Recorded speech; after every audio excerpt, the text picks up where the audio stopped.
Hi everyone, welcome to the Gameweek YouTube channel. To introduce myself, my name is Tom. I've been an active FPL player for the last 3 years now, finishing 5k, 3k, and the best ever finish I've had is 206 in the world.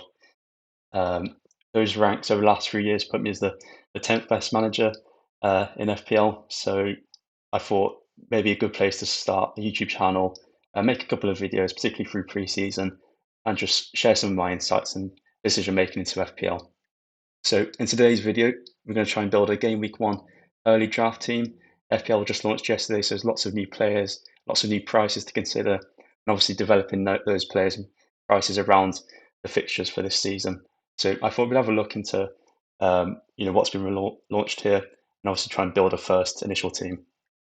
So without further ado, in this video as well, I'll be supported by the data on Next11. So Next11 are a new app in FPL for this year. Lots of statistics on there, fixture tickers as well, breaking it down into offensive, defensive data, sort of considering some market insights into there as well. And there's a good little team builder as well in there. So definitely check it out. Link will be in the description below if you want to have a look. Click on the link, and yeah, this is basically what I'm going to be sort of using to try and develop a team in this video.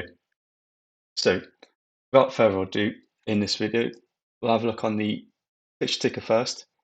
So on Next11, I've just filtered basically here the fixtures to be ordered by defensive, and then just applying a little filter to basically show what the best 5 fixtures are over the next couple of weeks. And that then breaks it down into this list here you're seeing. So kind of interesting that it considers Man City to be the best fixture for defensive picks over the next 5 games. Man United, Liverpool, Everton, Arsenal, interestingly, are 7th on that list there. But they've got Coventry at home. Man United, they've got Hull, Ipswich.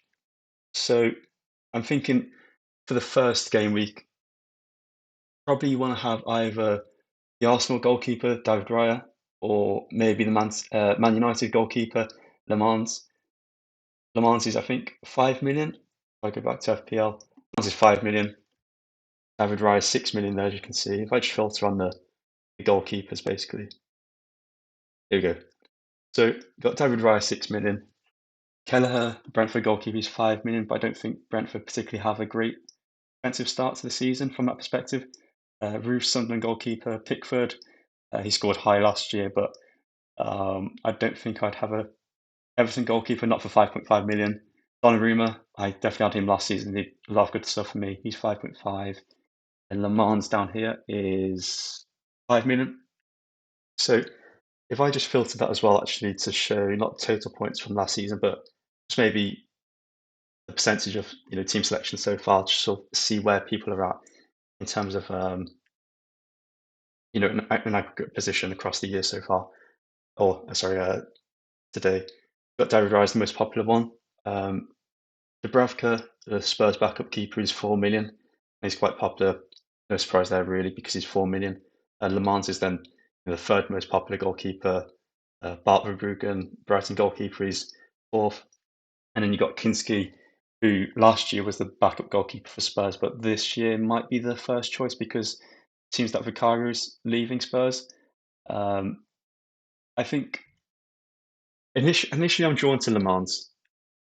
I think the way you can do this here, I think you could, if we had Le Mans in, you got Hull away and then followed by Ipswich. I mean, those are basically the 2 best fixtures you can ask for, really. Obviously, apart from Arsenal who face Coventry, you could have Le Mans or you could have David Raya.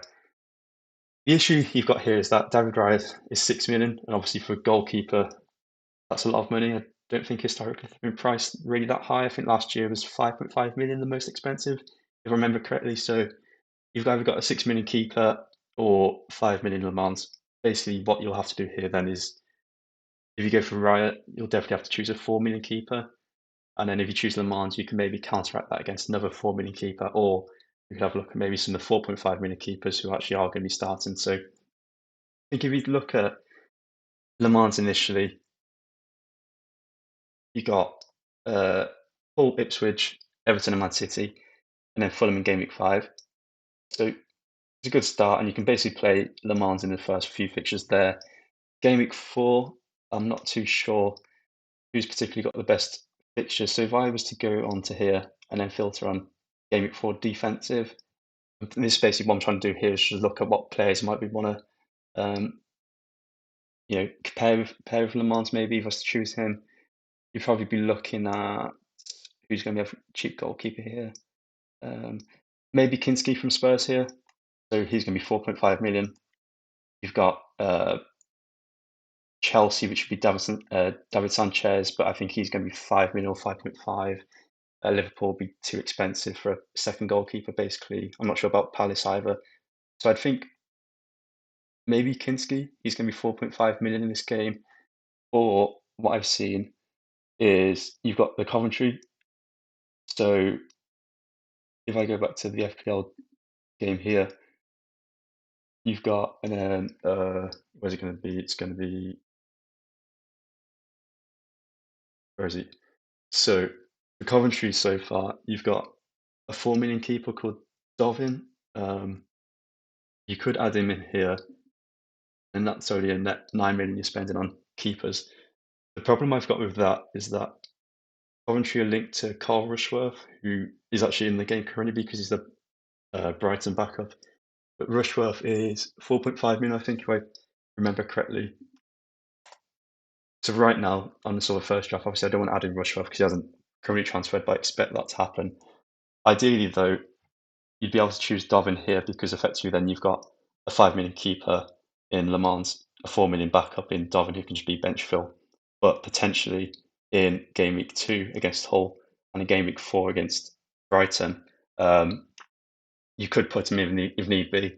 Man United have got Ipswich in game week 2, so you wouldn't really need him there, but game week 4 potentially. Or alternatively, if you used to look at David Raya, for example, and put David Raya in. Now, obviously, Arsenal, had the best defence in the league last year, really solid, and he performed really well, 162 points last year, clean sheets 19. So obviously they start in game week 1 against Coventry. The next 2 fixtures after that aren't particularly great from maybe a clean sheet percentage chance. Villa, Chelsea, definitely not ideal. But then you've got Sunderland and Brighton game week 4 and 5. So I think the balance here is basically trying to get some sort of purchase into a Arsenal defence, and as I'll get into in a minute, in particularly in terms of defenders, what you want is a goalkeeper who will play week in, week out, and ideally doesn't have much of an injury record. So I'm particularly thinking sort of like Alisson, Emi Martinez, they're a bit susceptible to injuries. So David Raya, yeah, potentially could go in there. And then if you were to obviously have Raya, that's already 6 million spending there. So you want to minimise, the next amount of money you're spending. If I filter on 4 million goalkeepers, unfortunately, there's not many goalkeepers in this list who I think would start. I think Palmer potentially. Yeah, he played 2 seasons ago for Ipswich when they were last in the Premier League. So you could maybe go with him. Or you could go with Dubravka from Spurs. Now, Dubravka will be the backup for Spurs this year behind Kinski, you assume. So in case Raya did get injured, you might have to fall back upon Dubravka.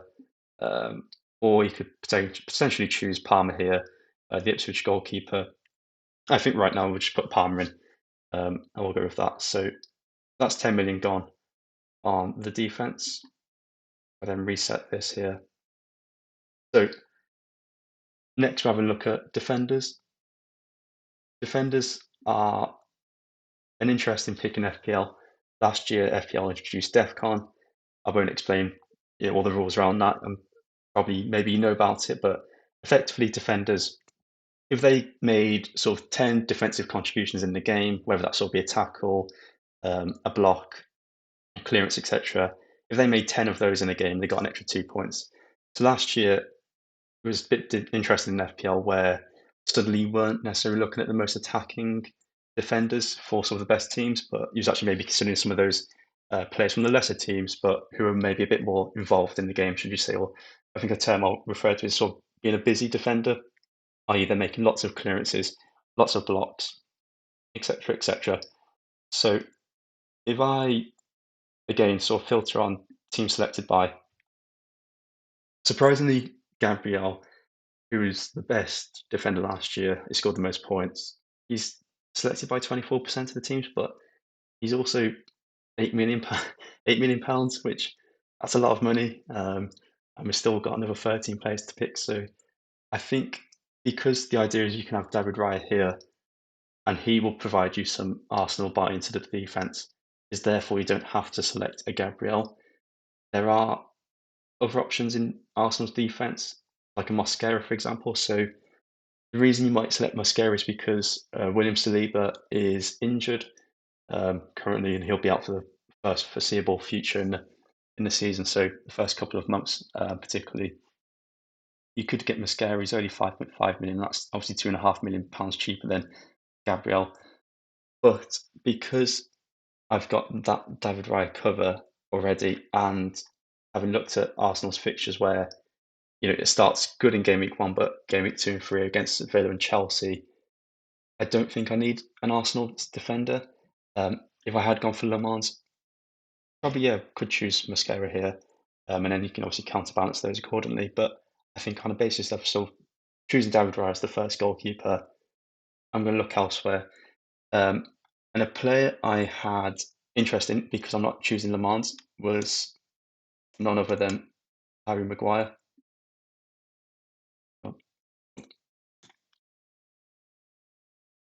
So if I go back to the other view I've got on the Next 11 team is the stats view. So to show you how it works, basically, this is their stats breakdown, and we're looking here at the historic data for last year, because obviously we don't have any data for this year because no games have been played. So just filtering the data, put a defense position on there. And then in terms of how the data type I want to be looking at, I want to be looking at a per 90 basis, so per game, roughly what they're doing. And then I'm going to order by those defensive contributions that I spoke about. And what it'll do here is basically it'll give some very exaggerated numbers here at the top, because players like Fredrickson hardly played for Man United. So to basically get that noise out of the metrics here, if I go into the advanced filters and then search for minutes, and then say at least played, say about 1,000 minutes, I'll take the noise out there. So now what we've got here is a filtered list of defenders by DEFCON per 90 minutes, and then we can consider some of these defenders basically, model them against those fixtures, and then consider them. So top one is Kevin Danso, the Austrian Spurs centre back. Last year 11.61, but the problem with Spurs defenders is that they've got Van de Ven and they've signed Van Heck from Brighton, and funny enough on this list, Marco Senesi as well from Bournemouth. So you've now got Van de Ven, Senesi, Van Heck all competing for just 2 spots. Currently, Christian Romero hasn't left Spurs, but I think he will. Kevin Danso is not going to get a game, basically. I think either Danso might stay as a backup, or he could even leave. Probably if Van de Ven stays, then Kevin Danso leaves. But I think first we should ignore him. Second on the list, you're looking at Marco Senesi. So he's obviously just joined Spurs, as I said. You'd assume he's joining Spurs obviously to start, but the problem is that in FPL he's been priced at 6 million. And I've already just spent 6 million on David Raya. He's a good centre back. He was last year in terms of defensive contributions. His metrics per 90 were good. I mean, 0.17, expected goal involvement per 90 minutes. Sort of looking at the list of other players here, he was the best one. I think for 6 million, and particularly Bournemouth start to the game, to the season, tempted to go elsewhere. Second, or maybe the third player on this list, I want to look at though, and this is someone I want to consider, is Canva from Crystal Palace. So last year, he wasn't a starter for the most part because they had Mark Gay and they also had Maxime Lacroix, who, as of recording this video, I think is going to be joining Chelsea. So Canvot basically is going to be a starting centre back for Crystal Palace this year. As you see, 11.43 def comp for 90. He's above that threshold. He's got some goal involvements, not much, only 0.12, but for a centre back, yeah, that's okay. If you have a look then in the FPL app and research Canvot, he's a £5 million defender, and he's only selected by 0.3% of all players. If you have a look at Palace's opening fixtures as well, they're not too bad. Everton to start with isn't a bad fixture. Man City, that's a bit of a problem, and we'll get onto that in a second when we have a look at other defenders, how we can maybe rotate that. Fulham, Ipswich, Leeds, they're okay fixtures to start with. They're not exceptional, but there's definitely a clean sheet in there somewhere, probably against Ipswich maybe. And like I say, his defensive contributions, as long as he doesn't get booked in the game and he plays more than 60 minutes, you're looking probably a floor of about 4 points, which is okay. So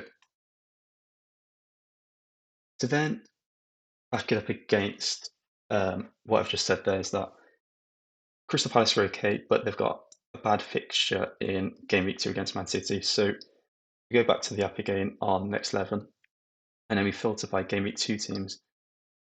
There is a team that I'm interested in because they're going to provide really cheap defenders, is Coventry City.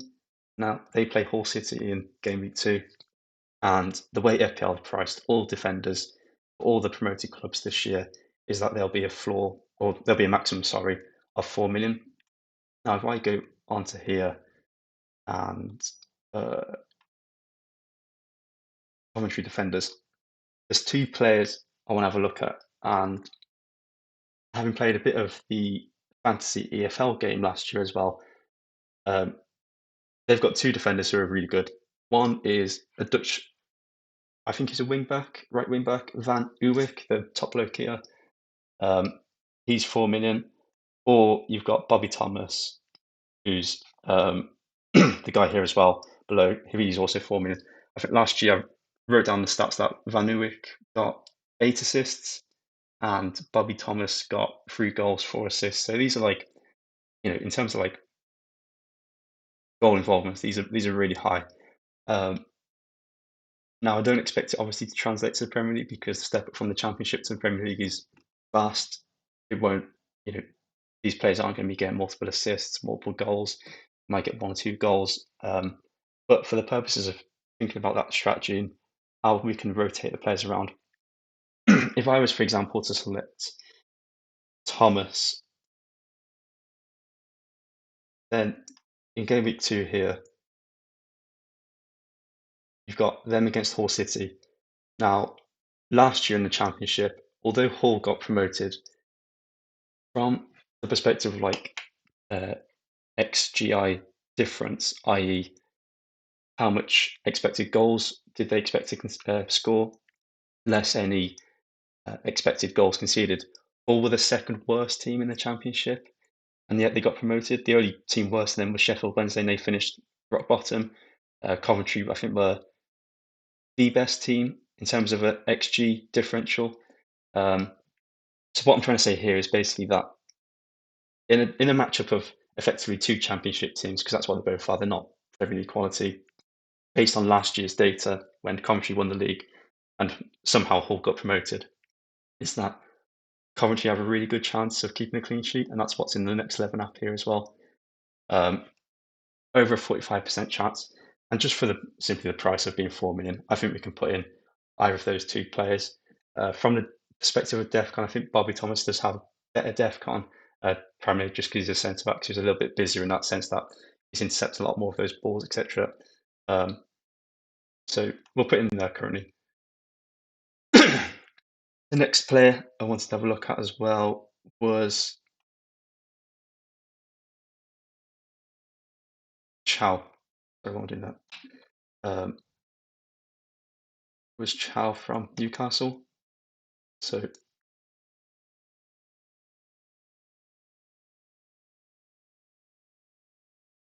we go. 5 million centre back, Malik Chow. Last year, if we go onto the NextXI app and if we searched onto Chow, it should show his data. There we go. So last year, 8.9 DEFCON per 90 minutes. Next year, I have 0.17. That's really good. That's the same as what Senesi was getting. I think if we take off the per 90 data and we just simply show an all, there we go. You can see how many goals he scored. 4 goals, no assists, but 4 goals for a centre back. That's a lot of points. Combine that then with his DEFCON figures as well. I think we've got a good centre back potentially here.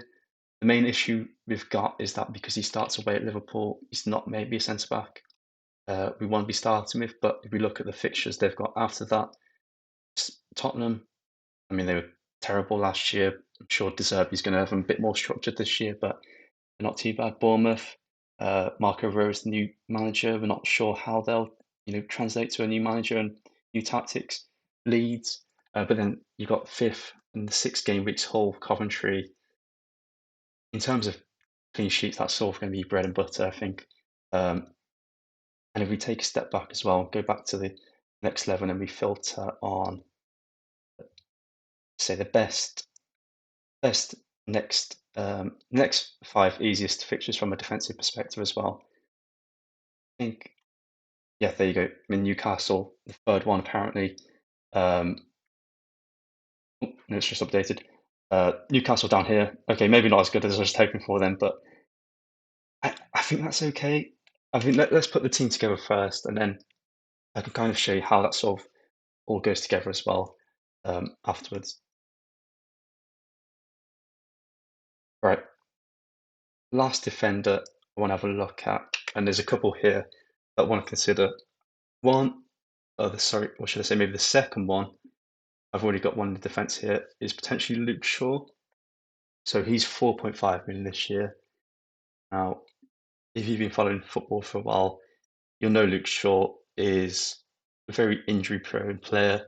Rarely goes through a season, being able to start many games, let alone all of them. But last year, somehow defied all physics and managed to start every single game. So from a perspective of being a reliable player for minutes, definitely Luke Shaw is one to consider. Like I say, he's 4.5 million. I think if you have a look at the other Man United defenders as well, I think he's probably one of the better ones. If we go defenders first and then Manchester United. Here we go. I mean, you've got Dalot. Now, Dallow's definitely going to have a bit of a better goal involvement than Luke Shaw.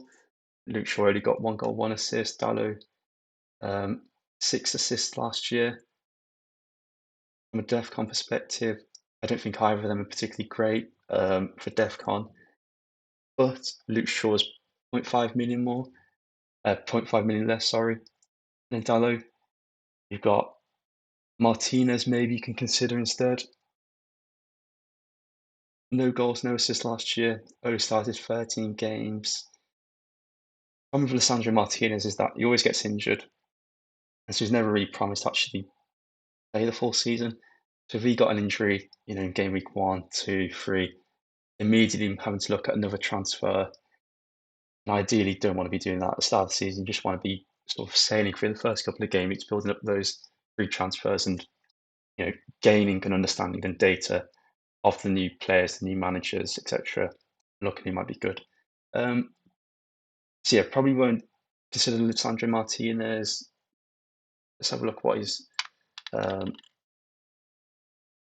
filtered back to per 90. And then we go Martinez. Yeah, 7.7 DEFCON per 90. That's a little bit below the threshold, in my opinion. I think Luke Shaw might be okay if we were to go here and then actually filter on Man United.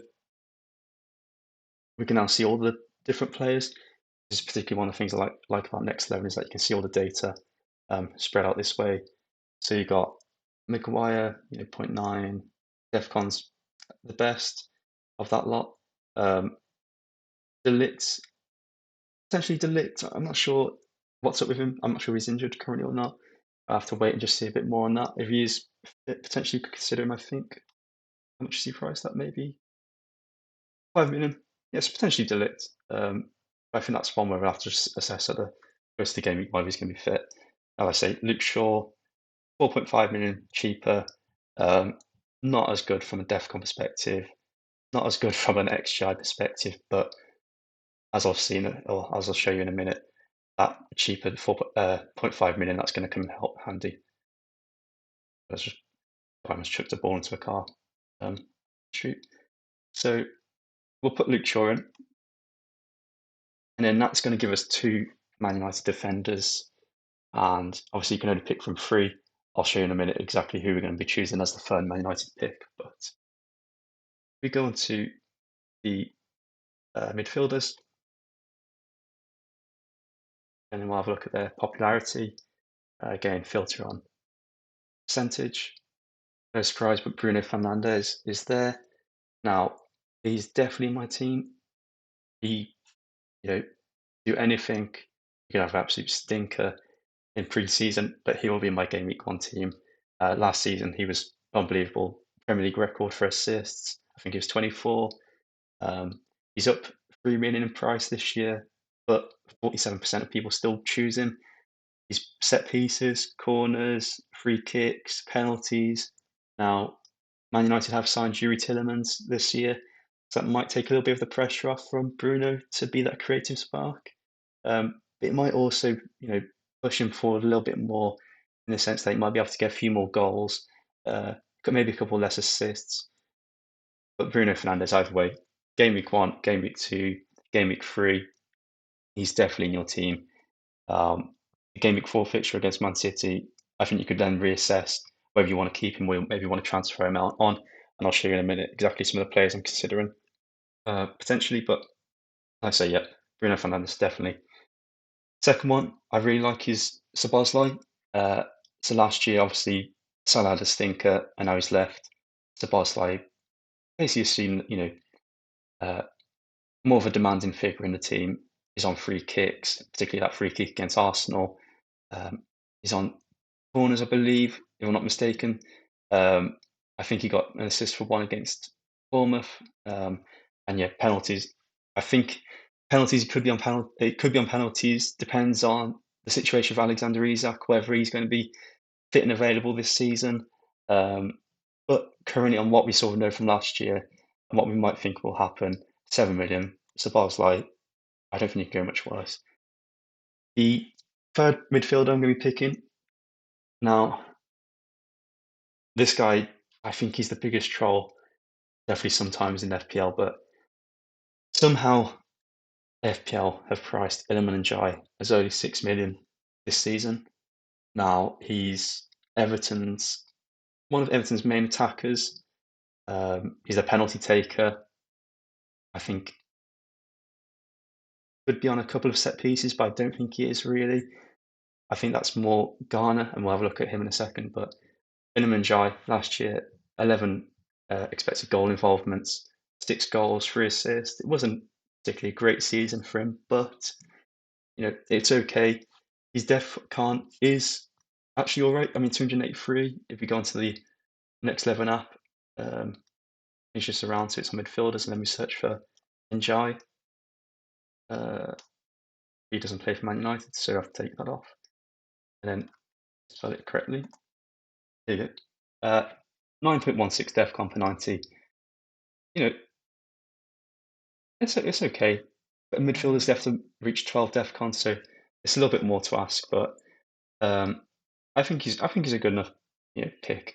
0.36 expected goal involvements. The other Everton midfielder who's also priced at 6 million, if I was to maybe choose him, would be James Garner.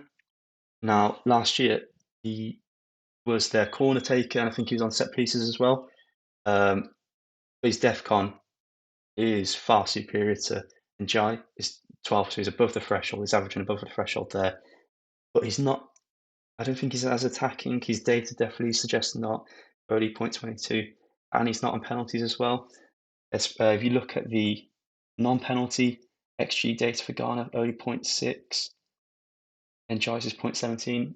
That's over 0.10 of a difference. So I think the data does support that NGI is a bit more of an attacking threat. And just sort of take a step back here from an FPL perspective. I'd rather choose someone who's more attacking, who'll try and get the goal rather than sort of banking on, just sort of just grinding out those def cons. It's a little bit more of an exciting play to pick, especially as the game weeks start dragging on. You appreciate the goals maybe a bit more than the defensive contributions. So put NGI in there. I think he'll do okay. 6 million, like I say, really cheap, especially when you look at sort of like other midfielders like Krupi, 7.5. Burks is 7.5. He's not too bad, but 6 million, it's good enough. Why not? The fourth midfielder I want to pick in this team is none other than Elliot Anderson. Now, appreciate a minute ago, I just said it's not always fun to choose DEFCON players, but Elliot Anderson last year was unreal from a perspective of DEFCON. I mean, he grinded it out like he basically didn't have any other job on the pitch. Anderson, yeah, there you go. 13.91 DEFCON per 90 last year. XGI 0.2. It's okay. It's not much. Obviously, that was for Nottingham Forest, who play a different tactical approach to Man City, who's just joined. Different managers. His role obviously will be a bit different. I think if we have a look at Man City midfielders, we just look at midfielders initially. He's the top one in terms of DEFCON. Not the top in terms of expected goal involvements, but if we go on to Man City, what I'm trying to think of here is that Rodri last season, although he didn't play as many games as he expected, on average he still got 12.28 DEFCON per 90 in a Man City team. And a lot of people think, well, Man City, they control possession. They're not necessarily busy midfielders and not making lots of tackles, but the data shows that, a player like Rodri, who you'd expect Anderson to, assume that sort of responsibility for at the start of the season, especially because I think Rodri is injured. He will miss a few of the games at the start. So Anderson, 6.5 million, Man City midfielder. And obviously, his data last year in terms of XGI wasn't that great. That's because he's probably trying to supply Forest forwards who weren't that good. So this year, you got Semenyo, for example, Cherki, Doku, Foden, obviously, the main man as well, Haaland. Could we therefore see, Anderson getting defensive contributions still, but his actual expected output increasing? Yeah, sure. Why not? And I think at 6.5 million, it's definitely a player I'm considering. Semenyo's 8.5. He's increased in price. He's definitely not too expensive, but he's also not that cheap. And Cherki as well. I think the problem with Cherki is you never are sure what his minutes are going to be like. Sometimes he'll just start, sometimes he won't. It's a bit hard to predict. Foden, however, is 7 million this game. He had a massive purple patch, I think, about game weeks 15 to 17, where he's just getting like back-to-back 20 pointers. I'm not sure about Phil Foden. It's hard to know sort of what role he's going to play. I think he's just signed a 4-year contract, so he's obviously committed to Man City, but as you can see historically here of his last couple of years, 11 goals, 7 assists, 19 goals, 8 assists, but then dropped off a lot the last 2 years, only 7 goals, averaging 4 assists across those 2 years. I don't know. It might be a case of sort of wait and see with Phil Foden again. You always obviously want to be proactive when you're picking players and trying to get ahead of them, but we need to see preseason. We need to see how Maresca factors him into his team because it's hard to say. And you know for a fact Anderson will be in that team. They've just spent 117 million on him. He's not going to be sat on the bench.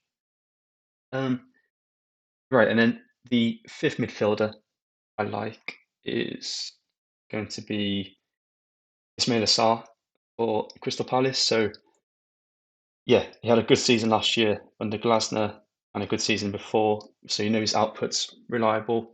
12 expected goals, 12 expected goal involvements, 17 expected goal involvements.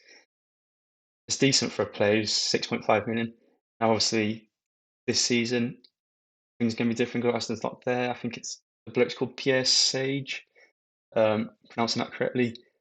I've seen, just based on the one game they played in pre-season against Swindon, played a 3-4-3 formation, so it's obviously similar to how Glasgow would have played. Now, the tactics will be a bit different, but you'd still think that Saab will pick up, he'll occupy one of the 2 10 spaces on either side of the forward, who probably will be Strand Larsen this season. I think Mateta will probably leave. Now, Saar, he's on penalties. If Mateta's not on the pitch, I think he's okay. He's not fantastic in terms of maybe those sort of deliverables, but I think for the start of the season, like I kind of said with Canva, apart from that game week 2 the fixtures are all right for Palace, and even if you used to, maybe wild card around game week 6, but if you don't, you've still got a good run of fixtures up until game week 12, really. So I say a £6.5 million penalty taker. Yeah, we'll go with him. In terms of other midfielders, I would potentially like Morgan Gibbs-White. He's definitely one of the biggest Forest players for this season. Last season, 15 goals, 4 assists. His output is crazy. I'm surprised he didn't go to the World Cup. Forest, they don't have the best start to the season, though. Leeds game week 1, Liverpool, Spurs, Villa. I don't know, for 8 million, that's a bit questionable. I think probably with Morgan Gibbs-White in, probably having a look at game week 5, maybe bringing him in against Coventry. Um, definitely for that one, I think, if he was viable at the time. Game week 8 against Ipswich, but there's a lot of games in here. Man City in 10, Arsenal 7, Villa, Liverpool, as I said. I don't know, for 8 million, it's a lot of money. I'm not sure the fixtures are quite there for Forest. You kind of want a bit of a cleaner run. Other midfielders, Krupi Jr., 7.5 million. I'm not sure of Krupi. Last year was 4.5 million, but he's also a forward. He definitely picked up towards the end of the season, started a lot more games. I think his minutes were averaging around the 70, 75 mark. On penalties as well, for some reason he started taking them over Tavernier. So you could consider Krupi, but I'm not sure. Again, those opening fixtures, there's better picks. I think with Krupi, it's just a case of see how he beds into the new team. I think Marco Rose for Bournemouth this season now, replacing Iraola. Let's see how he gets in, and then maybe later on, if he's definitely getting those minutes, because obviously they've still got to compete in Europe as well. So there's potentially a rotation risk, which last year he didn't have to deal with, but he still kept, not getting that full 90 minutes. So I think maybe around that game week 7, 8, 9 mark, we'll reassess, and then potentially Krupi maybe in the team then. Yeah, I think the other player I wanted to have a look at as well was, and this guy's going to break my heart, but Bruno Guimaraes. This guy last year he was such a troll for my team. I didn't own him, but he just kept getting the goals and assists. Now, because this year Anthony Gordon's obviously gone to Barcelona, it means Newcastle don't have a known penalty taker. Voltemada isn't always on the pitch, although he did take a really good penalty, I think, start of the season, started getting benched. Bruno Guimaraes, I think, did take a couple of penalties. He took one definitely for Brazil as well in the World Cup. They missed it. His output's good, 10 expected goal involvements. Let's see what his defensive contributions were saying for Newcastle last year. Give a search Bruno. There you go. 9.20 goal DEFCON per 90, 0.39 goal involvements. If he stays at Newcastle, I could definitely see myself getting him in. I think it's a bit like how last year Antoine Semenyo for Bournemouth. I appreciate at the time he was a little bit of an relatively unknown quality for Bournemouth. But likewise, he had a fixture against Liverpool, but then actually started the season really well, and a lot of people brought him in. So maybe it's a case of see where Guimaraes ends up, whether he stays at Newcastle, or ends up at Arsenal. Newcastle, he could be a really good player. I mean, those are really good fixtures from game week 2 to all the way for game week 10. I think if we look at the fixture ticker as well, next 11, this will support it. So if I change here the mode to be offensive data, so we're looking at, and then just click on that. The laptop's a bit slow, so it's just loading. Won't speak too soon this time in case it wants to change its mind. But yeah, Newcastle, the fourth best or fourth easiest run of fixtures for offensive data. Yeah, potentially.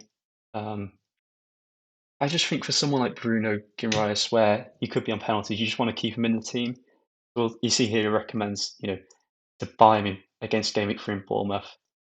I think probably want to avoid that, but maybe start with him. Like I say, if we just stay at Newcastle, I could definitely see myself having him in the Game Week 1 team. But right now, uncertainty, I'll just leave him out of the team and we can reassess later on. Other players like Saka, Palmer, 9.5 million. Saka, I'm not sure if he will start against Coventry because of the World Cup, and obviously he was there until game against France. We all know Saka's a good player, but there's a mandatory 3-week break they have to take, so we'll have to see if he's back in time for Arsenal, whether he might be fit. Cole Palmer as well. I think with Chelsea's fixtures, they're decent fixtures, but as I'll show you in a second, when we complete top the forward line, it's just a bit hard to find room for Cole Palmer right now. I think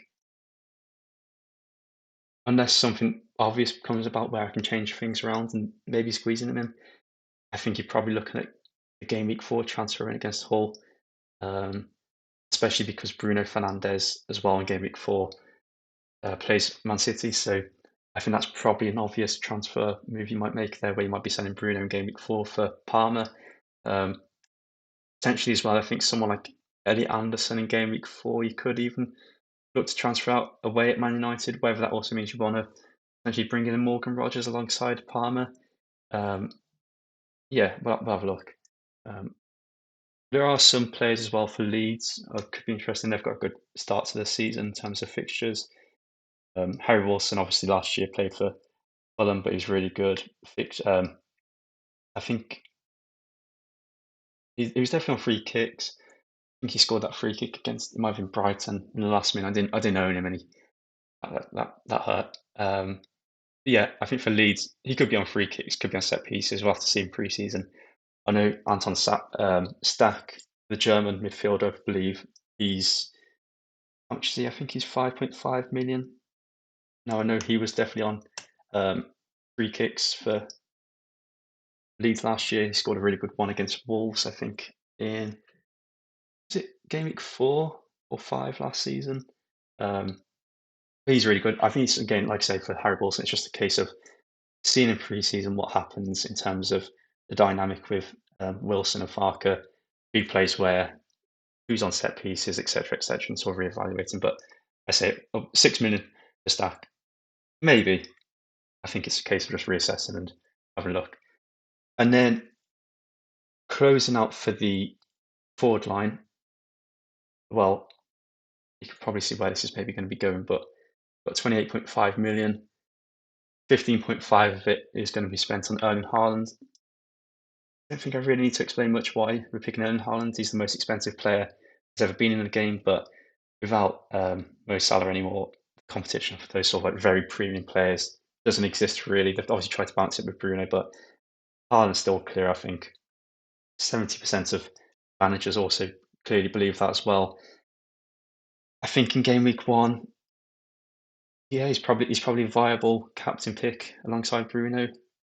I don't want to be staking against the effective ownership of Haaland. It's not really a good way to start the season against Haaland. It's easy to have him in the team and reassess from there if you want to take him out later down the line. So we'll have Haaland in. Next player I also like, and clearly a lot of other players are liking, is João Pedro for 7.5 million. 46% of managers picked him. I think that gives me a bit of Chelsea coverage, where I didn't initially have Palmer because he was 9.5 million, a bit expensive. João Pedro's, a bit cheaper. Last season, he had a really good start to game week 1. He's a little bit of an inconsistent player, but 15 goals last year, 9 assists. I mean, that's his best ever return he's had in the Premier League. Could be on penalties. I'm not sure if he always is. It seems to be a bit of a toss-up with Palmer, whether Palmer's on the pitch at the time. I think there was was it against Fulham? Fulham in Game Week 3 last year, where I think they had a bit of a, we weren't sure who was taking it. I'm not sure if it was João Pedro or not, but he can be on penalties basically. Depends on if Palmer's on the pitch. And then last but not least, we've got 5.5 million to close out the team here. I filter down to what that can offer.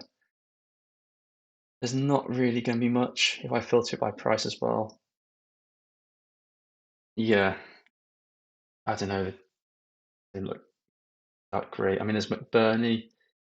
He's a penalty taker for Hull, but Hull, they could be potentially rivaling Derby's count of worst ever. Two Everton strikers. Problem with them is that you're never really sure which one's going to be the starter. They seem to alternate. Muniz for Fulham is an interesting pick. His fixtures aren't good for Fulham, but at 5.5 million, because they haven't got Raul Jimenez there, they haven't got Harry Wilson. I just wonder if Muniz could potentially be a penalty taker for Fulham. Whether he could fit him in there, I don't know. Obviously, last year wasn't good, but maybe he's had injury issues. This he seems to do every year, but I don't know, maybe. But I think ideally, I want to keep myself some margin in the team, and what I mean by that is basically just keep some in the bank. So if I was to go down to 4.5s, and then yeah, when I have a look here, I don't recognise any 4.5s, unfortunately, that are known starters. There's no Mark Gay this year, so we'll just put in this Beset guy from Coventry, or it could be that Wally Agelli. Again, it's just simply a 4.5 million forward. We can reassess if there's any that come through. So yeah, this is my Game Week 1 team initial draft. There's definitely a couple of other players I'm considering. Maybe a few more for Liverpool picks like Jacquet, Colwill maybe. We'll have a look at those potentially in a future video. We'll let some of the transfers happen across to Chelsea, etc., etc., potentially giving rise to Arsenal. Reassess in a couple of weeks' time, see where we are, and we'll just see how this team adapts over time. But yeah, I'll make the transfers here and confirm this in, and then not too bad. But definitely take the set out there. You're not staying third on the bench. You're definitely going to go in. Oh, and I just saw David Rise on the bench as well. But I think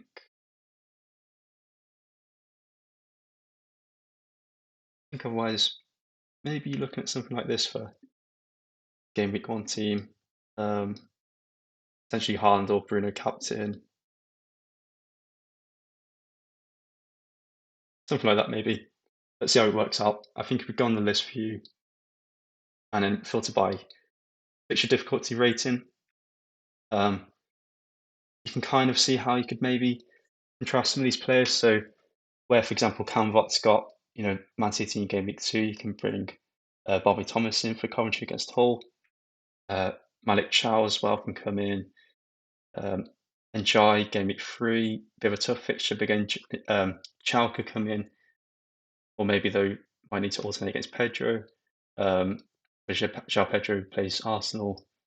And in Game Week 4, I think by the time Game Week 4 comes around, this will be definitely the point where you know a little bit of information. But I think if we want to look at some of the Chelsea players like Morgan Rogers, Cole Palmer, I think that's probably where initially I'm earmarking some potential transfers where you could take out Bruno to Palmer, Anderson to Rogers maybe, or one of the defenders ideally. I think, yeah, maybe for another Palace defender, maybe Daniel Munoz, for example. But yeah, initially as a Game Week 1 team, I don't think it's too bad. Will do. So yeah, anyway, as a first video, obviously, bit of a learning curve how to sort of present this. Yeah, if you enjoyed the video, definitely do give it a like, maybe a comment just to say, you watched it or something. Introduce yourself if you know me from Twitter. Let me know what your account is, or what kind of put a YouTube account to a Twitter account face. Um, Consider subscribing as well if you are interested. Maybe a couple more videos, like I say, 10th best manager in the world over the last 3 years. I'll definitely try and consider doing some more videos in the future as well. But like I say, let's give preseason a couple of weeks, try and get a bit more transfers, a bit more activity, and then we'll reassess from there. And like I say, if you are considering any sort of support for FPL this year, definitely do check out the Next11 website.